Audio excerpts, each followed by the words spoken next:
Berger, c'est l'histoire de Mathias qui a le courage, l'audace, la naïveté aussi de changer de vie complètement. J'ai fait la lecture du roman en 2015, D'où viens-tu Berger, qui est le récit que Mathias fait de sa propre histoire, c'est-à-dire qu'il était publicitaire à Montréal et il est devenu berger en Provence, mais un peu sur un coup de tête, un changement de vie radical et son apprentissage. Donc, il fait de ce monde complètement différent, tant géographiquement que même dans toutes les commodités, la matérialité, de changer de monde. C'est un roman que j'ai eu vraiment plaisir à lire. Il est magnifiquement écrit. Mathias, il est érudit, la philosophie, la sociologie, la culture générale. Il est à la fois beaucoup dans l'humour, l'autodérision et la culture savante aussi. Il y a un côté punk. Enfin, c'est très, très riche. Ça appelle du visuel. Ce changement de vie, en fait, cette proposition-là de changer radicalement son monde, de retourner sa vie. Je lis ça, c'était les producteurs chez Microscope qui avaient les droits du roman pour l'adaptation en film. Ce sont eux qui m'ont proposé de le lire. Et puis, à ce moment-là, un peu naïvement, comme Mathias a changé de vie naïvement, moi, naïvement, je fais comme, OK, je pourrais m'essayer à une adaptation. Ça a mis 8 ans de travail avant que le jour, jusqu'au jour d'aujourd'hui, donc où on présente le film, il est fini. Ça a été un travail colossal, tant l'adaptation, l'écriture que la préparation du film, moi-même connaître ce monde, mais je pense qu'à un certain point, on pensait qu'on n'y arriverait juste pas parce que trop d'impératifs de faire coller le monde du cinéma avec ce monde des bergers qui vit dans la nature, qui vit au rythme des animaux, avec nos horaires à nous, nos contraintes techniques, humaines. Enfin, toute cette organisation-là, à un certain moment, ça fait comme, on n'y arrivera pas. Mais on a persévéré. Je dirais encore une fois, comme Mathias a persévéré malgré toutes les adversités. Et puis, il est devenu berger. Nous avons fait un film et nous voilà aujourd'hui.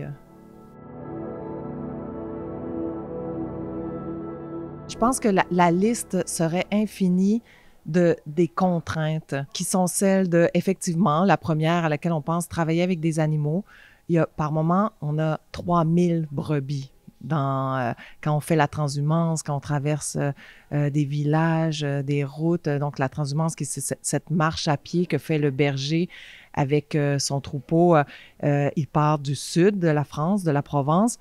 Et le berger avec lequel on marchait, Jean-Pierre, il a marché pendant 17 jours pour se rendre dans les Alpes, en montagne, là où son troupeau va paître la bonne herbe fraîche de montagne jusqu'à ce que la fin d'été arrive et l'hiver commence à s'installer en montagne, puis là, ils vont redescendre en bergerie. Le berger lui-même, il va quitter le sud quand il n'y aura plus d'herbe, quand ce sera trop sec. Il n'a pas un jour précis où il va quitter. C'est un nomade. Oui, il prépare sa route parce qu'il faut que ses animaux puissent manger tout le long de son parcours, mais en même temps, lui, il va dormir dehors ou il va dormir dans un camion qui va suivre le troupeau. Nous, on est une équipe technique. On a besoin de savoir quand est-ce qu'on va partir. On a besoin de marquer aussi ces animaux avec le tag qui est le nôtre, parce que nous, on a besoin de 3 troupeaux pour en faire un seul dans notre histoire parce que la montagne dans laquelle lui il va, nous convient pas pour toutes sortes de raisons. Il va y avoir le bruit des moteurs, il va y avoir une station de ski qui va venir polluer visuellement la montagne que nous, on veut quasi vierge des traces de l'humain du moins en tout cas pas les traces modernes. Évidemment, un troupeau, lorsque ça passe dans un village, ça prend un chemin, un biais, ça ne repasse pas deux fois. Donc, il fallait que nous, on soit bien préparés, qu'on sache l'angle dans lequel on voulait les voir venir. Après ça, il fallait être très, très souple pour aller rechercher un autre plan ailleurs. Il est possible que ce qu'on avait prévu, qu'il passe par un chemin, bien, il est très possible qu'il en prenne un autre. Et puis, quand le troupeau est parti dans une direction, on ne peut pas le faire revenir sur le chemin qui nous conviendrait le mieux. Donc, il y a à la fois être hyper prêt, mais aussi être complètement dans la souplesse de les choses vont se passer autrement et il va falloir être apte à nous-mêmes être réactif, répondre à l'instinct, de se dire « OK, bon, on change notre plan, on s'en va comme ça, on va les reprendre par là-bas. Ah, finalement, ils prennent pas le chemin qu'on a voulu, mais ils s'en vont dans la station d'essence, mais ça va faire encore une meilleure image. Ils vont traverser une station d'essence. » Donc, et je pense que cette méga préparation, elle était, à un certain point, je me disais, mais on n'y arrivera pas à faire concorder toutes les contraintes logistiques, sécuritaires. On voulait pas faire de concessions non plus sur la beauté du film, sur le type de montagne dans lequel on allait se trouver, mais il fallait pouvoir y amener une équipe, il fallait pouvoir y loger une équipe. Donc, tout ça, d'attraper les orages, mais en même temps de ne pas mettre personne en péril, parce que c'est un réel danger, les orages en montagne.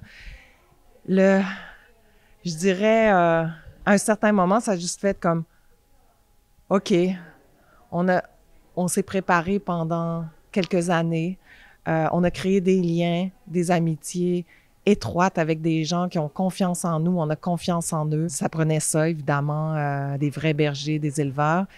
Et de se dire à un certain moment, ben, OK, on a fait tout ce qu'on pouvait, maintenant, tournons et laissons arriver ce qui arrivera. Puis justement, je pense que les moments les plus magiques, c'est les moments où le réel a pris le dessus, où toute la préparation, où, en quelque part, c'est, je dirais, les accidents heureux, ceux qui amènent une spontanéité ou qui amène carrément la matière vivante. La matière vivante est parfois brute, est parfois rude, est parfois grandiose. La nature nous amène la vie, la naissance, mais nous amène la mort aussi. Et d'être là pour capter tout ça.